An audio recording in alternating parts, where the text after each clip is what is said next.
Desde un vehículo que funcionaba con un reactor nuclear hasta una televisión que te sumergía en la película mediante olores, hoy te presento los 5 inventos más locos y útiles que terminaron en el olvido.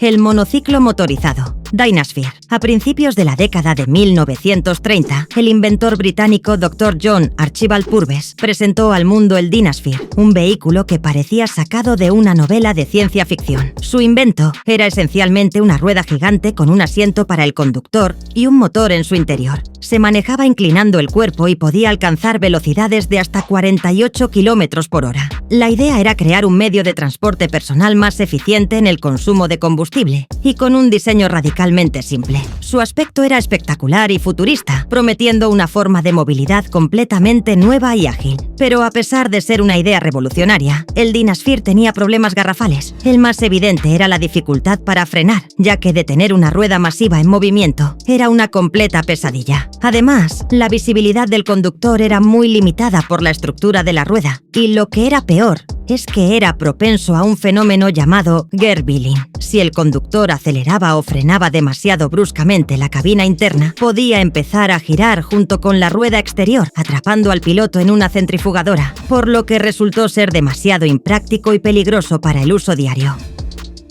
El coche nuclear. Ford Nucleon. En la década de 1950, en plena euforia de la era atómica, Ford exploró una de las ideas más audaces y aterradoras de la historia del automovilismo, el Ford Nucleon. No era solo un coche, era un concept car diseñado para ser propulsado por un pequeño reactor nuclear ubicado en su parte trasera del vehículo. La promesa era casi mágica, un coche que podría recorrer más de 8.000 kilómetros sin necesidad de repostar. La energía sería limpia, sin emisiones de carbono, y el combustible de uranio solo necesitaría ser reemplazado en estaciones de servicio especializadas. Pero no todo era color de rosa. Las razones de su fracaso eran bastante obvias hoy en día. Nadie pudo resolver el problema fundamental: cómo hacer un reactor nuclear lo suficientemente pequeño y ligero para un coche y al mismo tiempo proteger a los pasajeros y al público de la radiación mortal. El blindaje necesario habría pesado toneladas, y la idea de tener miles de pequeños reactores nucleares circulando por las ciudades, con el riesgo de accidentes y la gestión de los residuos radiactivos,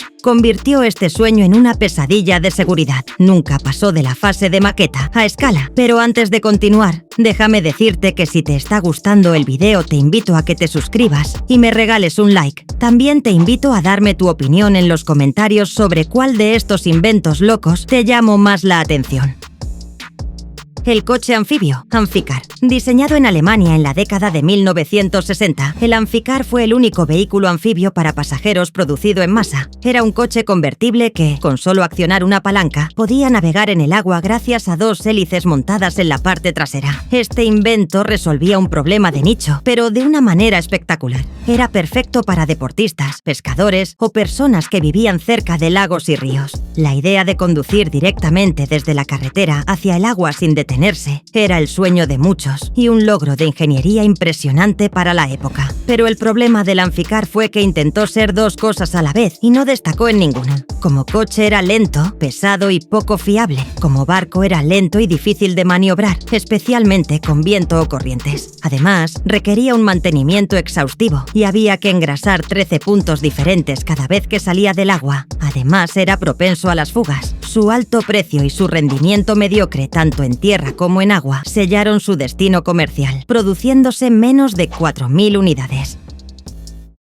La televisión con olor, Smell-O-Vision. El cineasta Hans Laube inventó el Smell-O-Vision, un sistema diseñado para llevar la experiencia cinematográfica a un nuevo nivel. Durante la proyección de una película, un complejo sistema de tuberías liberaba diferentes aromas en la sala de cine, sincronizados con las escenas que aparecían en pantalla. El objetivo era lograr una inmersión total, permitiendo al público oler el perfume de una rosa, el aroma del pan recién horneado o incluso el olor a pólvora durante una batalla. Era un intento audaz de crear una experiencia multisensorial. Pero desgraciadamente la ejecución de este proyecto fue todo un desastre. El sistema debutó en 1960 con la película Scent of Mystery, en donde el público se quejó de que los olores llegaban con retraso, se mezclaban desagradablemente y no se disipaban a tiempo para la siguiente escena. Además, el mecanismo era ruidoso y la crítica lo terminó destrozando calificándolo de truco efectista y distractor. El Smell-O-Vision se usó solo una vez y se convirtió en sinónimo de una mala idea, aunque la búsqueda de experiencias inmersivas continúa hasta hoy.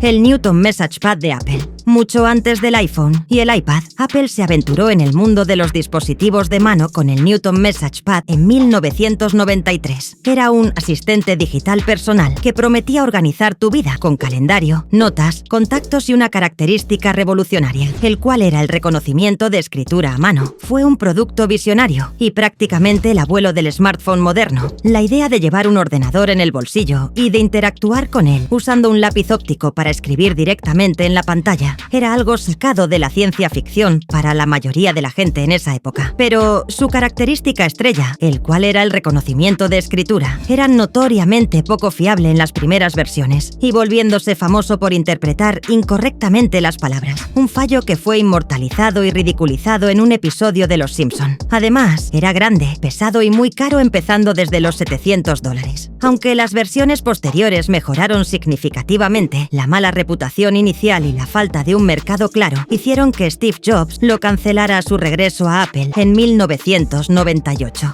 Sin embargo, las lecciones aprendidas del Newton fueron fundamentales para el posterior desarrollo del iPhone y el iPad. Si te gustó el video, te invito a darme tu opinión en los comentarios sobre cuál de estos inventos locos te llamó más la atención. También trataré de subir más contenido al canal, por lo que no te olvides de suscribirte y activar la campanita para que no te pierdas ninguno de mis videos. Hasta la próxima.